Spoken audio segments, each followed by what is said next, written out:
এই যে এনসিবির শিশু দলের লোকদেরকে দেখছেন,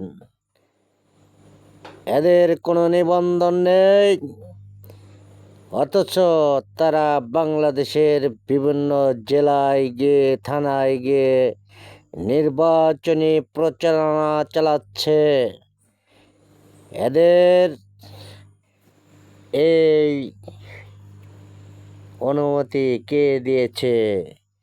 এদের এই অনুমতি এই অন্তর্বর্তীকালীন সরকার দিয়েছে, এবং কি অন্তর্বর্তীকালীন সরকারের মধ্যে তাদের উপদেষ্টা মণ্ডলী এখনো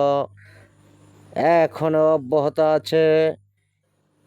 নাহিদ ইসলাম, এবং কি তারা 2 দিন পরে এনসিবির দলে তারা আসবে। বাংলাদেশের যেখানে যা ঘটছে, এই শিশু দলের লোকেরা আর জামাত ইসলামী সকল দায়ভার সকল কিছু বিএনপির উপর চাপিয়ে দিচ্ছে। আপনারা লক্ষ্য করতেছেন, এদের এটা শয়তানি চক্রান্ত সকল মুখোশ উন্মোচন হয়ে গেছে। মিটফুডের সোহাগ হত্যা, এই সোহাগ বিএনপির একজন ছোটখাটো নেতা ছিল। ব্যবসায়িক দ্বন্দ্ব সেটা দীর্ঘমেয়াদী ছিল। সেই ব্যবসায়িক দ্বন্দ্বের কোন্দলে 2 পক্ষ তালা মেরেছিল। এক পক্ষ তালা ভেঙে, সোহাগ তালা ভেঙে ঘরে ঢোকার কারণে অন্য পক্ষের লোকেরা যারা মেরেছে, সেখানেও বিএনপির লোক হয়তো একজন ছিল,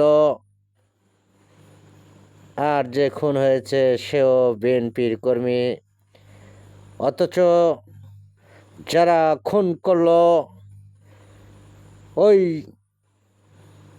এনসিপি দলের নাহিদ, তারপর ওর নাম হচ্ছে কি পিচ্ছি, তার গলাগলি ধরে ছবি তুলেছে, এবং আওয়ামী লীগের গোলাম রব্বানী নামের এক ছাত্রলীগের সেক্রেটারি না সভাপতি ছিল, তার গলাগলি ধরে ছবি তুলেছে। এতেই কি প্রমাণ হয়ে যায় না তাদের চক্রান্তে, তাদের মদতে এই হত্যা ঘটানো হয়েছিল? এবং কি কিছু আচোদা মিডিয়া যুগান্তরের প্রতিনিধি সম্পাদক, সে ঢালাওভাবে একতরফাভাবে পক্ষ নিয়ে বিএনপিকে ঘায়েল করে ভাইরাল করে দিল। অথচ যে লোক মাথা ছেঁচে দিয়েছে পাথর দিয়ে, সেই লোক কোথায় থেকে আসলো? তাকে নাকি ভাড়া করে নিয়ে আসা হয়েছিল। আজও পর্যন্ত ব্যর্থ উপদেষ্টা অন্তর্বর্তীকালীন সরকারের এখন পর্যন্ত চিরুনি অভিযান আমি বলার পর সেই দিনই চিরুনি অভিযানের ঘোষণা আসলো। নামে নামে এমনি মুখে মুখে চিরুনি অভিযানের নামে মিথ্যা কথা বলে 6-7 জন ধরা পড়েছে।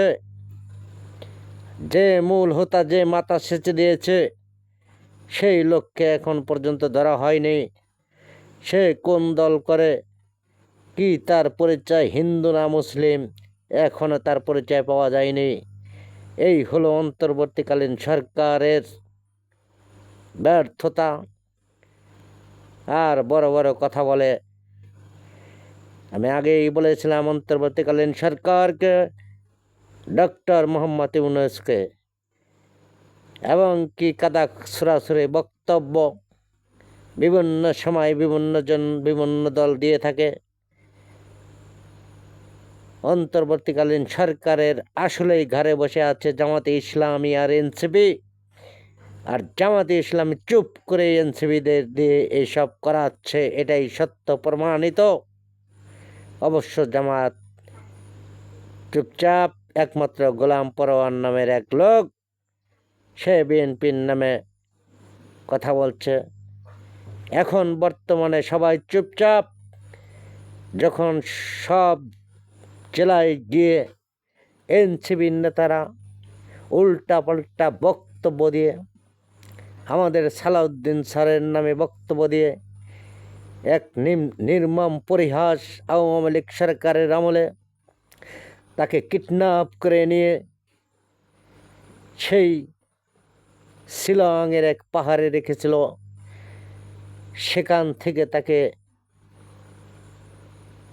শিলংয়ের পুলিশ তাদের হেফাজতে নিয়ে যায়। আইনের মার পেছে তাকে আনা যাচ্ছিল না, অথচ এনসিপির এক ডারবি নাসির নামের এক পাঁচচ্ছে বলে সালাউদ্দিন নামের এক সেই বদি, বাবুদি শামীম ওসমানের সাথে তুলনা করে। সালাউদ্দিনের একটি বালের সমান চুলের সমান দাম হবে না, সেটা সারা বাংলাদেশের মানুষ জানে, দুনিয়ার মানুষ জানে। তাকে অপহরণ করে নেওয়া হয়েছিল, মিডিয়ায় আছে, বিএনপি আওয়ামী লীগ সকল দলের লোক জানে। অথচ তারা এটাকে পুঁজি করে তারা যে কয়টা ইস্যু টেনে এনেছে, প্রত্যেকটা ইস্যুর মধ্যে লুকিয়ে আছে ষড়যন্ত্র। বিএনপিকে ঘায়েল করার জন্য, বিএনপির ভোটের মাঠকে বানচাল করে তাদের ভোট বাক্স বাড়ানোর চেষ্টা করতেছে।